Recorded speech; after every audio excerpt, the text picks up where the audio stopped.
a los que sufren. Leía yo en algún lugar, ya hace algún tiempo, una palabra, una frase. Yo soy mucho de anotar frases, yo soy mucho de anotar pensamientos que me gustan, porque cada pequeña frase que abona nuestra sabiduría, nuestro entendimiento, la podemos levantar muchas veces como bandera, porque en muchas ocasiones está parafraseando lo que la misma Biblia dice. Esta frase que leí dice: sea amable, porque todo aquel con que se encuentra está peleando una batalla. Sea amable, porque todo aquel con el que se encuentra está peleando una batalla. Normalmente cuando nosotros estamos abrumados, cuando nosotros estamos ensimismados en nuestras actividades, en nuestros problemas, en la presión que tenemos del día a día, se nos olvida que la persona que tenemos enfrente también lo está.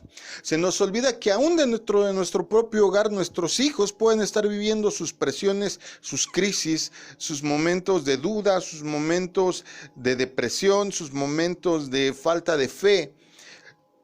Y a veces en esa inconsistencia y coherencia de saber que si yo estoy pasando por algo, posiblemente y lo más seguro sea que quien está enfrente de mí, al lado de mí, en el trabajo, en la casa, también está pasando una situación así. Por eso se me hace de medular interés el que quien quiera que sea, no recuerdo el autor que haya escrito eso, tenga razón. Tenemos que ser amables, porque el que está enfrente seguramente también está sufriendo, seguramente también está dudando, seguramente está peleando su batalla a nivel personal. Todos estamos peleando batallas y llevando cargas, y necesitamos urgentemente toda la ayuda que podamos conseguir. De seguro tú me vas a decir o tú has de pensar: sí, pero yo soy cristiano, yo tengo al Señor. Pero a veces ese lo levantamos como un mantra hindú, como estos de verdad del oriente, y nada más que en vez de decir decimos: yo tengo al Señor, yo tengo al Señor, yo tengo al Señor. Pero lo levantamos como una frase que a veces no entendemos.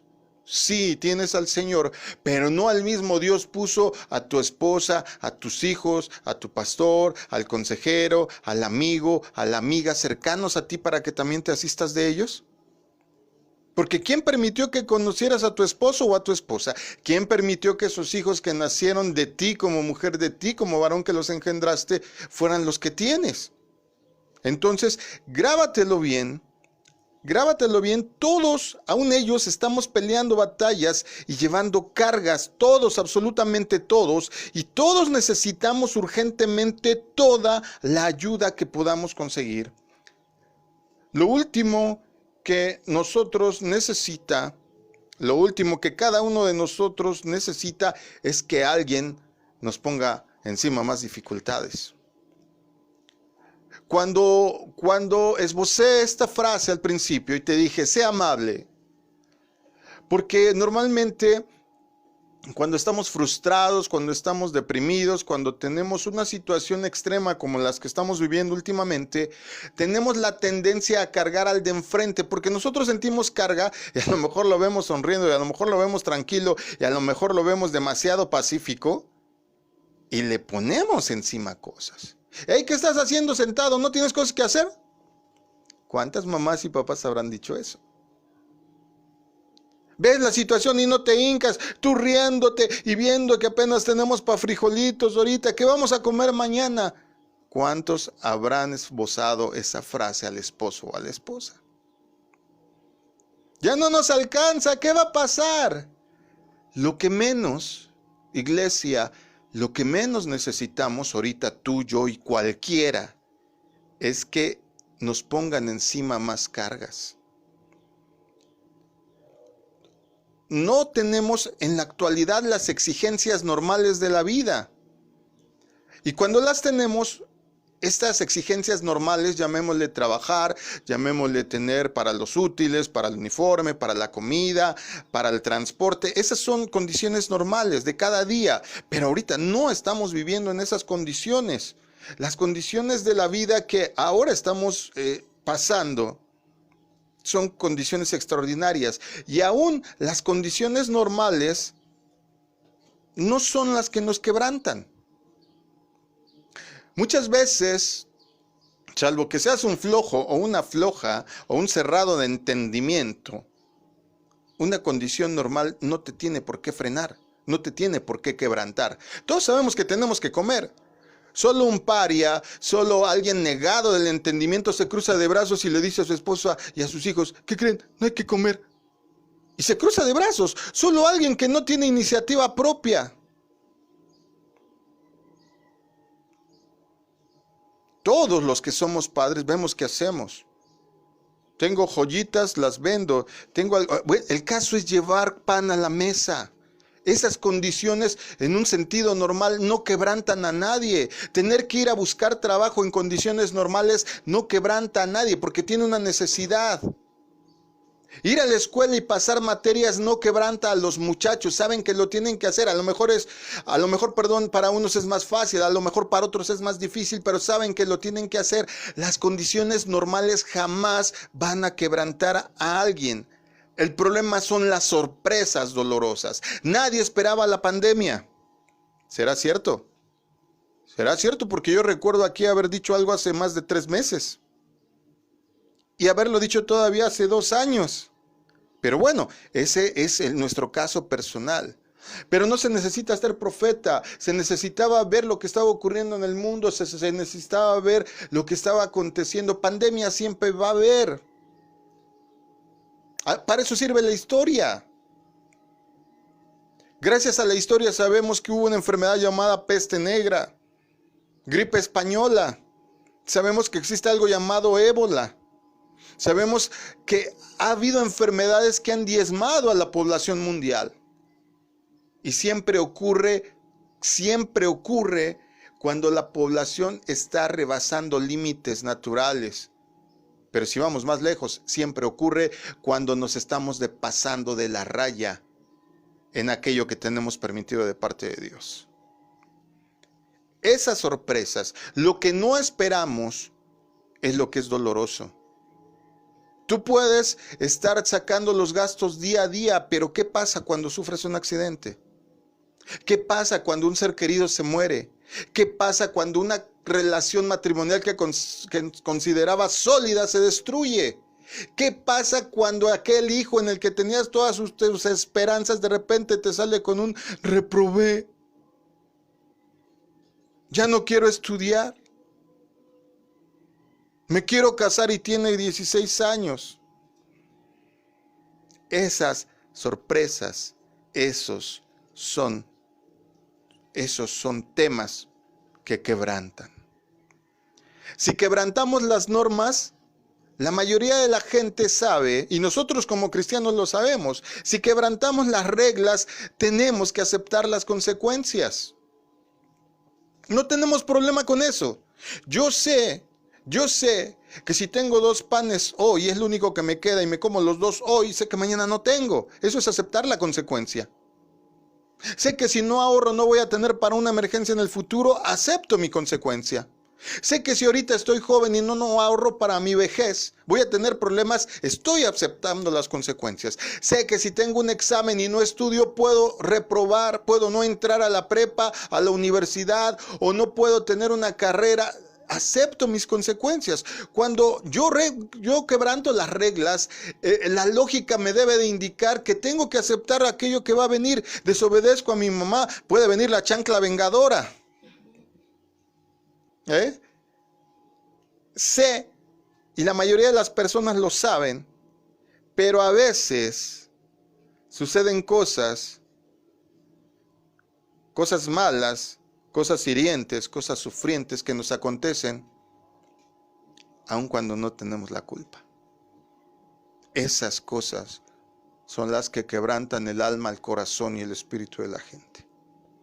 Esas cosas que te ocurren cuando aparentemente no cometiste ninguna infracción, son las que merman y las que ahorita mismo a muchas personas les están causando gran sufrimiento, gran dolor. Cuando la vida nos pasa esas sorpresas dolorosas, comenzamos a hacernos preguntas. Nos preguntamos si quizá hemos sido engañados. ¿Cuántos no? ¿Cuántos creyentes no habrán pensado, ¿será que sí existe Dios? Si existe Dios, ¿por qué mi hijo enfermó? ¿Por qué la congregación se desbarató? Si existe Dios, ¿por qué mi matrimonio no funcionó? Si existe Dios, ¿por qué estoy teniendo carencias? Si existe... Y empezamos a hacernos preguntas. Y genéricamente nos preguntamos si hemos sido engañados. Comenzamos a dudar de que la vida tenga sentido.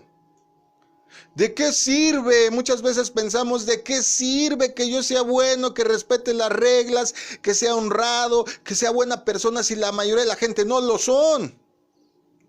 ¿De qué sirve que sea honesto cuando me dan un cambio de más y la mayoría son unas ratotas? ¿De qué sirve que trabaje de sol a sol dando mi mayor esfuerzo si hay otros que viven de lo que yo hago?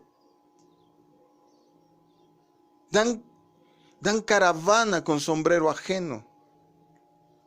Y comenzamos a dudar que la vida tenga sentido. ¿Sí? A los hijos de Dios también les suceden cosas malas, te lo repito, a los hijos de Dios también les suceden cosas malas. Y cuando eso ocurre, ¿cuál es la respuesta del cristiano promedio? ¿Por qué a mí? ¿O no es verdad?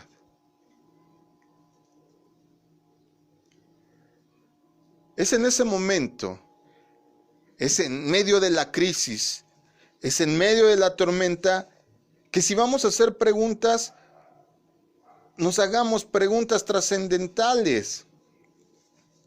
Es en ese momento que tenemos que plantearnos las preguntas correctas. ¿He estado aplicando la medicina apropiada a la enfermedad sufrida? ¿Ha sido acertado mi diagnóstico de la situación que estoy viviendo? ¿Tengo yo la clase de fe que funciona en los campos de batalla en los que ahora me ha metido la vida? Esas son preguntas buenas que deberíamos de estarnos haciendo. Pensando en todas estas cosas, te quiero ayudar hoy de parte de Dios. Dios nos está hablando hoy y nos quiere dar algunas conclusiones a todas estas preguntas y a todo este dolor y a todo este sufrimiento que tal vez estamos viviendo o vamos a vivir. No ahora nada más, cualquier momento de nuestra vida. Número 1. Nuestras respuestas a los problemas del sufrimiento deben de tener integridad intelectual. Repito, nuestras respuestas a los problemas del sufrimiento deben de tener integridad intelectual. Estamos creados a la imagen de Dios y a su semejanza. ¿Esto qué significa? Significa que debemos de pensar. Piensa. La mayoría de las veces hay un por qué te dejaron, un por qué te abandonaron, un por qué está enojada tu mamá contigo, por qué está enojada tu esposa contigo, por qué no tienes dinero en los bolsillos. Muchas veces hay respuesta, pero no la vas a encontrar si no piensas. Debemos de hacer las preguntas correctas si queremos obtener las respuestas correctas. Eso quiere decir que todos debemos de convertirnos un poco en filósofos, es decir, debemos empezar a cuestionar nuestras preguntas. Esta pregunta que me estoy haciendo, ¿por qué a mí? ¿Es una pregunta correcta? ¿No acaso yo tengo la respuesta? ¿No acaso yo tendré la respuesta por qué Dios ha permitido esto que me esté pasando? Si yo tengo un problema familiar, ¿no acaso el decir, es que ¿por qué estás enojado, mi amor? ¿No será en realidad una pregunta que estoy esbozando como haciéndome el ignorante? Porque la verdad es que sí lo sé. El decir, no tengo zapatos, no tengo ropa, no tengo alimento, no en verdad será porque tenemos momentos y ratos en donde hemos sido despilfarradores a dos manos. Piénsalo. Debemos de convertirnos filósofos en ese sentido y cuestionar las preguntas que hacemos. Esto no hay forma de evitarlo, iglesia, porque desde el momento en que nosotros tratamos de responder una pregunta de la vida, nos vamos a convertir de alguna manera en filósofos. ¿Por qué? Porque tienes que preguntarte sobre la pregunta que haces. esto que estoy preguntando de verdad lo ignoro? Estoy haciendo esta pregunta porque estoy frustrado, estoy haciendo esta pregunta como queriendo de verdad una respuesta, porque puede que la respuesta no me guste. Puede que la respuesta no me guste. El Salmo 3, vayan todos rápido al Salmo 3, versículo 4. Es una cita que todos los cristianos conocemos. Clamé al Señor y Él me respondió desde su monte santo. Ojo, quiero las respuestas correctas, necesito hacer las preguntas correctas. Y aún así, cuidado con lo que preguntas, porque tal vez no te guste la respuesta. Tal vez no te guste la respuesta. Tienes que cuestionar por qué preguntas. Cuando tu esposo le preguntas a tu esposa, ¿me amas?, ¿no será en realidad que tú mismo eres el que tienes dudas? Tienes que ir más lejos. Tienes que tener integridad intelectual. Tienes que ser pensante. Número 2, o conclusión número 2. Las personas viven mediante promesas, no mediante explicaciones. Las personas viven mediante promesas, no mediante explicaciones. Este es el primer balance que tenemos que hacer con nuestra vida, y tenemos que preguntarnos y tenemos que hacer una mirada hacia el interior de cada uno, y vas a encontrar que este es el balance número 1. Nadie puede responder completamente a todas las preguntas. Nadie. ¿Cuántas veces le has preguntado a tu hijo, ¿por qué haces eso? No sé. Y muchas veces en realidad no sabe por qué lo hace, pero tú estás diciendo, no, pero tiene que haber una razón, dime, y ahí le estás cargando y le estás cargando, cuando tú no sabes si él está teniendo una batalla de autoestima, intelectual, emocional. Él mismo no se comprende, ella misma no se comprende, y todavía le carga diciéndolo, no, me tienes que dar la respuesta. ¿Qué tal que no lo sabe? ¿Qué tal que no lo sabe? Nadie tiene la respuesta a todas las preguntas. Pero si pudiéramos hacerlo, las respuestas no nos darían la garantía de que la vida resultará más fácil o el sufrimiento llevadero.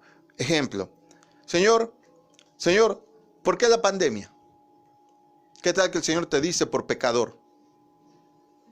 ¿Qué tal? Señor, ¿por qué está muriendo tanta gente en el mundo? Porque ya se acabaron al mundo, mijo. Y si sigo dejando que el mundo siga como va, no van a tener para comer tus nietos. ¿Qué tal esa respuesta? Señor, ¿por qué murió alguien de mi familia? Mijo, pero si ni siquiera lo ibas a visitar, no le apreciabas, no le amabas. Y ahora que no está, ¡ay, se fue tan bueno que era! ¿Por qué? A veces tener las respuestas no van a garantizar que tu vida sea más fácil o que tu sufrimiento sea más llevadero. Dios no está esperando al final de cada pregunta, ni tampoco hay paz mental a la conclusión de un argumento. Si tú me dices, ¿por qué me dejaron? Si tú le preguntas a Dios, ¿por qué me dejaron? ¿Por qué me abandonaron? ¿Por qué mi familia se fue? Puede que no te guste la respuesta, puede que no te guste que te digan que eras alguien que no los cuidaba, no los defendía, no los abastecía, no les demostrabas cariño. Pónganlo en el plano que quiera. ¿Por qué me corrieron del trabajo? Pues puede ser porque no trabajabas, porque te creías tan santo que no tuviste convivencia social con las personas en la medida de lo posible. ¿Por qué no tengo dinero? Pues porque no ahorraste, porque eres gastalón, porque le dabas dinero a quien no tenías que darle. Porque a veces, como decía mi mamá, somos candil de la calle y oscuridad en la casa. A todo mundo le dices que amas y adoras a tu esposo, pero a lo mejor nunca se lo dices a él. Y él piensa que a lo mejor no lo quieres. A lo mejor tu jefe en el trabajo nunca ha estado consciente de que eres un empleado fiel, porque a lo mejor nunca has ido a decir, jefe, gracias por el trabajo. Voy a dar mi máximo esfuerzo. ¿Sale? En cada área de la vida debe de haber siempre un elemento de fe. Grábatelo. Grábatelo. Las personas viven mediante promesas, no mediante explicaciones. Cuando te piden matrimonio y te dicen casémonos, hagamos vida juntos, estás casándote en base a una promesa y en base a la fe que vas a ser feliz. No le dices, a ver, tráeme tus estados clínicos. A ver, hazte un examen genético de ADN, a ver si los hijos que vamos a tener tú y yo van a ser muy inteligentes o medio tontotes. Para ver si van a ser guapotototes como el pastor, o medio feroces como el changuito de Chapultepec. ¿Verdad que no? Cuando tú te casas, hay un acto de fe. Cuando tú te casas, inclusive se te dan arras, estas moneditas, simbolizando que se te va a proveer en cada necesidad en el matrimonio. Es un acto de fe. No tienes la seguridad. Si fuera por contrato, al momento que no cumplen lo metes al tambo y ya se acabó. Porque la gente vive y en cada acto de tu vida debe de haber un elemento de fe. En el matrimonio, en los negocios, cuando abres un negocio no piensas, ¿va a funcionar o no va a funcionar? Vas con toda la esperanza de que funcione. No sabes si va a ser bueno, si va a ser malo, pero tú vas con toda la esperanza. Eso es fe. En las decisiones comunes de cada día tiene que estar involucrada la fe. Repito, las personas viven mediante las promesas, porque no siempre las explicaciones van a ser suficiente motor para vivir. Lo que tú crees va a determinar cómo vas a comportarte. Si tú crees en Dios, vas a vivir conforme Dios dice que tienes que vivir. Si tú crees que tu matrimonio va a ser excelente, vas a vivir conforme a un matrimonio excelente. Si tú quieres que tu trabajo sea un trabajo de excelencia, vas a dar excelencia en tu trabajo. Tienes que comportarte conforme lo que crees. Aunque no siempre puedes explicarlo por qué lo crees. ¿Cuánta gente ha dicho, pues no sé, como que vender postres me late, yo siento que por ahí está y terminó teniendo una pastelería? ¿Cuántas personas dicen, ay, pues este muchacho no está muy guapo, pero se me hace que es el que Dios me mandó para ti? Tiene un matrimonio solidísimo, con hijos conforme al corazón de Dios. Y pásalo al plano que quieras. La fe es una de las fuerzas mediante las que vive el hombre. La ausencia total de la fe significa desintegración. Ojo, tiene que haber fe en cada acto que hacemos. Pero cuidado, porque si esa fe se depositó en ti, no la vayas a desgastar. Porque cuando se acaba la fe en las personas, es muy difícil restaurar ese vínculo. Cuando la gente viene a esta congregación pensando que aquí se le va a mostrar el camino para llegar a la presencia de Dios, yo tengo que tener mucho cuidado de no desgastar esa fe. Porque a ciencia cierta no saben si soy flojo, no saben si soy una persona que me estoy inventando las cosas en vez de ponerme a estudiar lo que la palabra dice. Y es hasta que está esa fe comprobada que la fe sigue creciendo. Miren lo que es la fe. La fe se incrementa conforme ves que se van cumpliendo los parámetros de aquello que anhelabas. Hebreos 11:1. Ya sabes, voy a hablar de la fe rápidamente, pero solo este versículo. Hebreos 11:1 dice, la fe es la confianza de que en verdad sucederá lo que esperamos. La fe es la confianza de que en verdad sucederá lo que esperamos. Es lo que nos da certeza de las cosas que aún no podemos ver.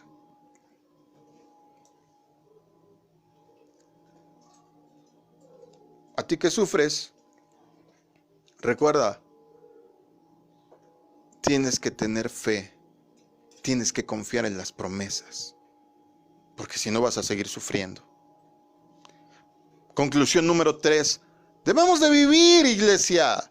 Debemos de vivir, amado. A ti que me escuchas, amigo, que quizá no sabes ni por qué estás oyendo esto. Debes de vivir. La vida es un don de Dios y debemos de atesorarla, protegerla e invertirla.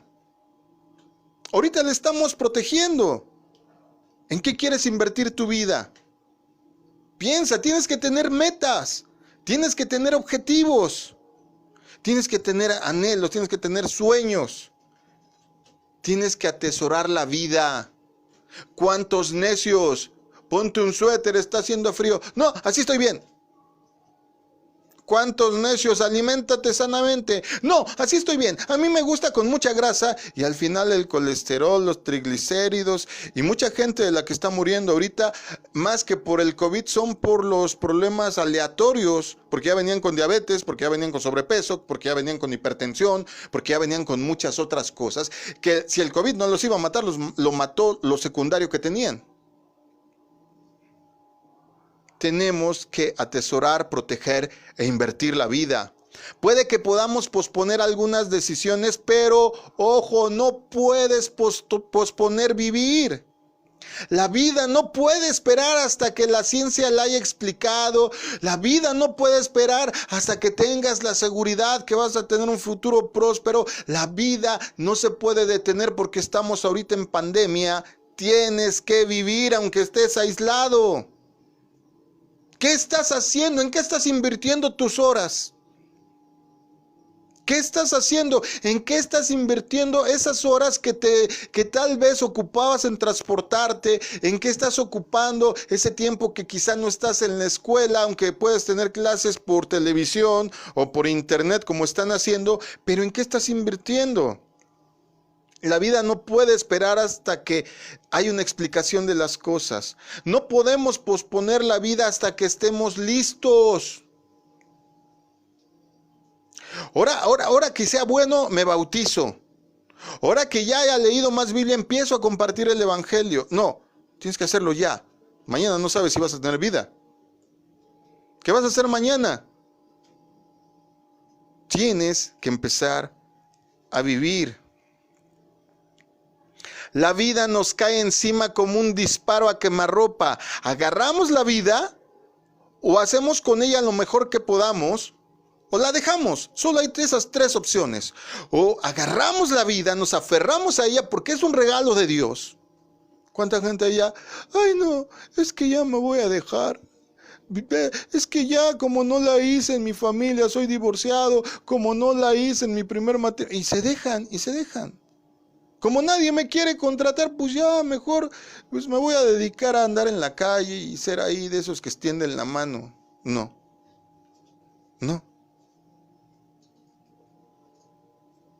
Hay que agarrar la vida. Hay que hacer lo mejor que podamos con lo que tenemos ahora. ¿O quieres ser de los que la dejan? El suicidio es la última acción. Es la última acción, dejarla. La pregunta más importante en la vida no es ¿por qué le suceden cosas malas a las personas buenas? Sino ¿por qué y para qué estoy aquí? ¿Para qué estoy aquí? ¿Para comer y engordar como marranito? No creo. Para tener tu familita y que te cuide y te quiere, sí, está bien, pero eso solo es parte. Tienes que tener un objetivo más alto. ¿Qué es? Esas son las preguntas que te deberías estar haciendo. ¿Qué puedes hacer ahorita bueno en la pandemia? ¿Cómo puedes ayudar a los que no tienen? ¿Cómo puedes evangelizar sin tener que salir a la calle? ¿Cómo puedes establecer un vínculo más cercano con Dios ahorita, a pesar de que no estás yendo a la congregación? ¿Cómo puedes especializarte en algo que te haga crecer? Uno de los puntos de la semana con los que cerramos, de hecho la semana el día de ayer, es que podamos ver el 2020 ya pasado, el toro, como un año de crecimiento. ¿En qué estás creciendo? ¿O estás ahí echadito, como vaca pastando? ¿Cómo estás? ¿Cuál es el propósito de la vida? Es lo que tenemos que estarnos preguntando. Todo tiene un porqué, todo tiene un para qué. Conclusión número 4. Debemos de vivir para otros. El sufrimiento puede hacernos egoístas o generosos. ¿Cómo estás siendo tú? ¿El sufrimiento te hace egoísta o te hace generoso? Puede hacer que seamos parte del problema o parte de la solución. El teólogo John Febble escribía: cuando usted se siente dominado por la melancolía, lo mejor para salir de esta situación es levantarse y hacer algo por otra persona. Es cierto. ¿Te sientes mal? Empieza a hacer algo por alguien más. ¿Quieres aprender Biblia? Enséñale a alguien más y te vas a ver forzado. ¿Quieres sentirte bien? Haz algo por alguien. Pastor, todos los días hago algo por mi familia. Haz algo por alguien fuera de tu familia. El apóstol Pablo explicó a los que sufrían en su tiempo que Dios nos consuela en todas nuestras tribulaciones para que podamos también nosotros consolar a los que están en cualquier tribulación por medio de la consolación con que nosotros somos consolados por Dios. Esto lo dijo en 2 Corintios 1:4. Es decir, cuando a veces me han venido aquí a pedir consejería, me dicen, pastor, ¿por qué Dios permitiría que me divorciara? Pues porque tal vez en el futuro, cuando te encuentres a alguien que esté llorando y sufriendo y moqueando por los rincones porque tuvo un matrimonio fallido, tú que ya pasaste por ahí puedas aportarle un consejo. Porque a lo mejor tú, siendo un hijo que no estuvo apegado a su padre, porque su padre era de esos de la antigüedad, tipo Joaquín Pardavé, tipo esas películas de los años 50, 60, en donde eran duros, recios y a los hijos los trataban peor que esclavos. Bueno, tú viviendo eso sabes qué es lo que tienes que mejorar para ser un mejor padre, una mejor madre. ¿Cómo te levantaste de la quiebra de cuando ya no tenías ni para comer? Esas cosas las permite Dios para que puedas darle un consejo a alguien. Todos fuimos creados para ser canales y no lagos. ¿Entienden el concepto? La vida del ser humano es para ser un canal. Me refiero a un canal de riego, que puedas abastecer, que pueda haber el agua corriente en ti y no para ser un lago ahí nada más estancado. Si no conoces un canal de riego, un día ya cuando puedas salir, vete a dar una vuelta por los lugares donde siembran. Y vas a ver que estás en un surco especial que tiene bracitos y que llega a cada área del cultivo. Eso tenemos que ser. Tenemos que alcanzar a los demás, ayudarles a fructificar. Tenemos que sembrar. La vida es como un boomerang. Lo que tú lances es lo que la vida te va a regresar porque así lo determinó Dios. Aquello que el hombre sembrare, eso mismo cosechará. ¿Qué estás sembrando? ¿Qué estás sembrando? Tienes que ser un canal, no un lago. Tienes que abastecer al riego. Tienes que pensar en otros y no nada más en ti mismo. Conclusión número 5. Tenemos a nuestra disposición los recursos para un sufrimiento creativo. Ojo, puedes estar pasando escasez, puedes estar pasando enfermedad, puedes pasar una situación difícil emocional, psicológica o inclusive espiritual, pero tienes que saber que tienes en tu mano los recursos para sufrir de una manera creativa. Es decir, si somos hijos de un Dios creador, y Dios está metiéndote en un problema, o lo está permitiendo, no que Él propiamente te meta, es porque tienes la solución cómo resolverlo. Piénsalo, piénsalo. Acuérdense, nosotros en esta congregación, la iglesia fundadora, venimos de un problema que se suscitó anteriormente y no lo voy a decir aquí públicamente. Pero tú sabes que de esa manera se originó que naciera Masada Adulam. Si Dios permite que tengamos un sufrimiento, tenemos la capacidad de crear una solución para él. Todo, absolutamente todo en la naturaleza depende de recursos ocultos. ¿Cuántas vacunas, cuántas, remedios, cuántas soluciones a enfermedades como el cáncer no estarán escondidas ahorita actualmente en una planta, quizá en el Amazonas o en lo profundo del África que nadie ha descubierto? Ahí puede estar la solución. Ahorita mismo todo mundo, ¡boom!, vino el COVID-19. ¿Qué está haciendo la mayoría de los laboratorios? Buscando soluciones. No se sentaron a llorar, ya nos vamos a acabar como humanidad. ¿Cuántos dicen, pues no tengo, no sé qué voy a hacer? Y se cruzan de bracitos y se sientan, ya me dejaron, ya no me quieren, ya no tengo trabajo. No. Tenemos a nuestra disposición los recursos para sufrir, pero también para crear. La historia humana está llena de testimonios de personas que pudieron haber sido víctimas, pero que decidieron ser vencedores. Las dos escriben con V. Escoge tú qué quieres ser, víctima o vencedor. Aunque el mundo está lleno de sufrimiento, escribió Helen Keller. Ojo, escribió Helen Keller. Si no sabes quién es Helen Keller, amigo, amiga, necesitas leer, necesitas investigar. Helen Keller nació sorda, ciega y muda. Y hasta el día de hoy tú teclea en Google quién es Helen Keller, quién fue, porque ya falleció. Y te vas a dar cuenta el gran aporte que dio a la cultura, al pensamiento, inclusive a la poesía. Sorda, ciega y muda. Cuando tú ves a alguien sordo-mudo, lo relegas. Ahora aparte ciego, pues ¿qué? La mamá pudo haber dicho, esta escuincla no sirve para nada. Pero la niña demostró que tenía inteligencia sobrehumana. Le faltaban 3 cosas, pero la cosa que tenía fuerte, su inteligencia, su intelecto, lo desarrolló. Ella escribe: aunque el mundo está lleno de sufrimiento, está también lleno de la superación del sufrimiento. ¡Wow! Si eso lo dice alguien sorda, ciega y muda, yo espero que tú que tienes tus 2 bracitos, tus 2 piernitas, tu cabecita, tu intelecto, puedas salir adelante. El sufrimiento terminará siendo tu amo o tu esclavo. Tú decides. Tú decides. Todo esto dependiendo de cómo manejes las crisis de tu vida. Después de todo, una crisis no hace una persona, la verdad. Las personas pueden actuar de diferentes maneras, ¿verdad? Y una crisis no va a determinar quién eres. Todos nos hemos equivocado, ¿cuántos dicen sí? Sí. Todos hemos pasado por problemas, ¿cuántos dicen sí? Sí. Ok, una crisis no va a determinar quién eres, pero sí va a revelar lo que traes adentro. Las crisis te enseñan quién eres. Manejar el barco cuando el tiempo está a todo dar, cualquiera. Pero tú y yo somos capitanes de tormenta.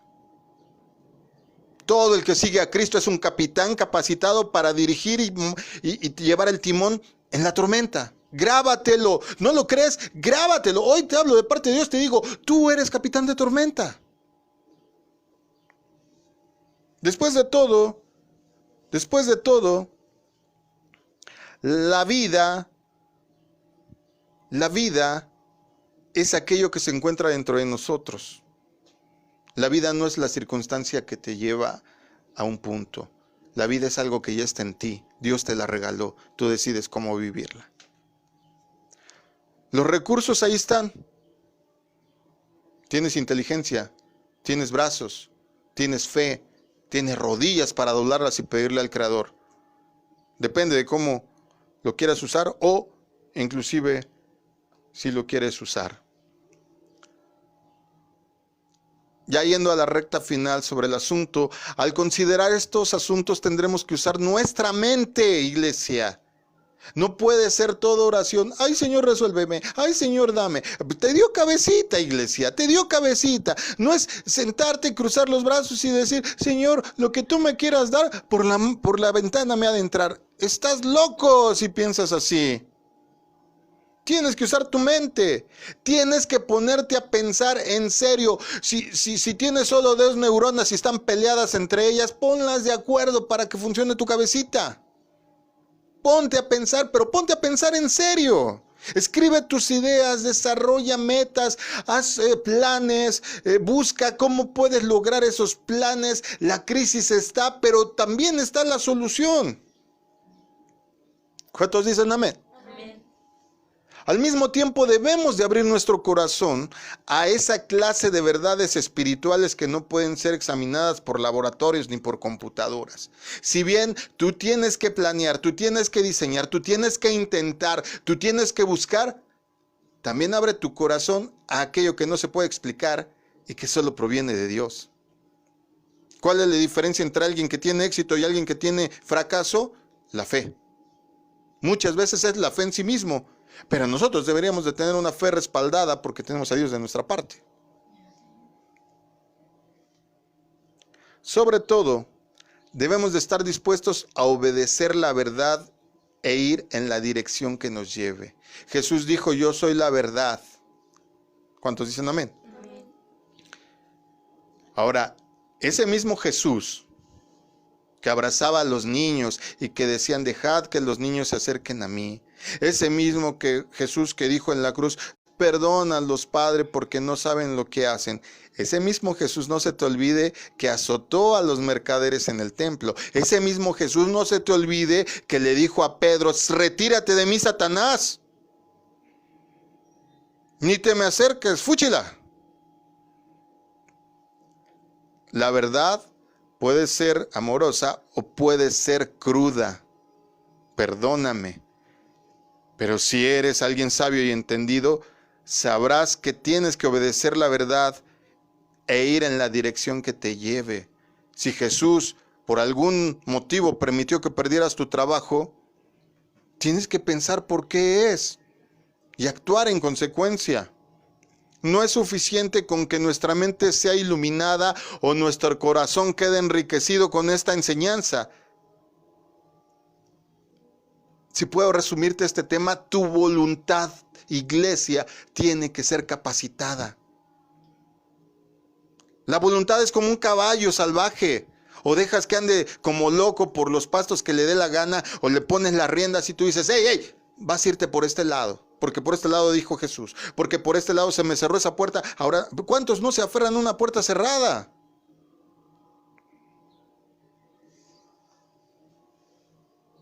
El sufrimiento no es un tópico, no es algo común, no es algo para especular. El sufrimiento no es algo que sea, ay, ¿por qué sufro? El sufrimiento es algo que se tiene que tomar en cuenta. Es una oportunidad para demostrar compasión y para involucrarte.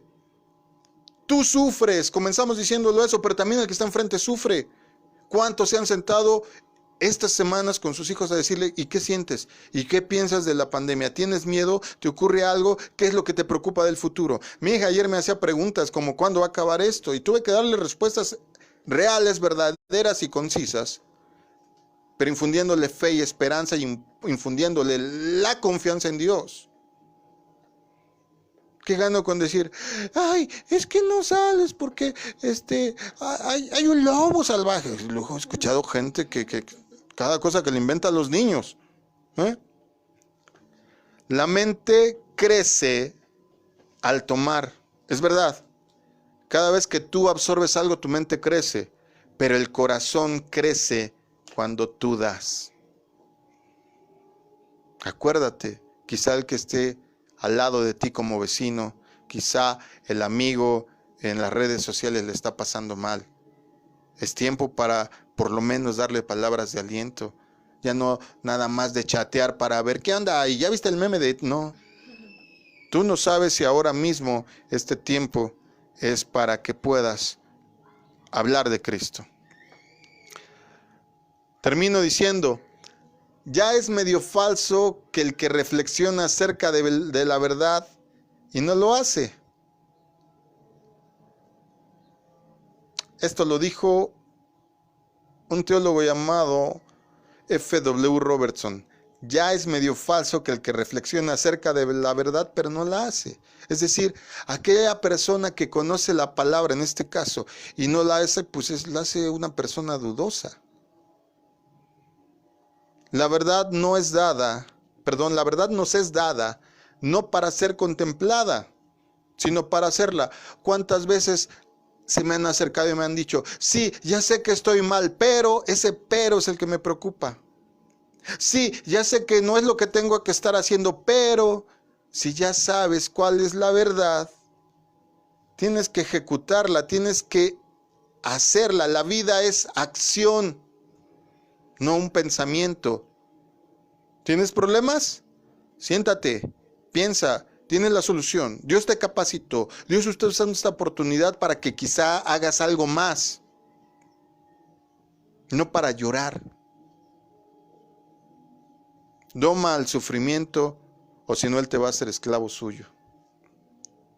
Por último, si queremos que una acción sea inteligente, tienes que empezar a pensar en serio. Si quieres que tus acciones sean inteligentes, piensa en lo que vas a hacer a partir de hoy, iglesia. ¿Cuántos dicen amén? Amén. Dios nos capacitó. Dios nos está dando todo el potencial como seres humanos, como hijos del Creador, como hijos del Rey. Y créeme que aunque quisiéramos todos que bajara el Señor y nos dijera, por esto te pasa esto, por esto te pasa lo otro, hazle así, hazle asado, Él te dio cabecita para pensar. Te dio corazón para levantarte y te dio fortaleza para capotear toda crisis y todo obstáculo. El Señor te ama y te ama tanto que está ejercitando tu albedrío, ejercitando tu paciencia, ejercitándote en todas las áreas para que te des cuenta que has hecho mal y puedas actuar en consecuencia. A ti que sufres,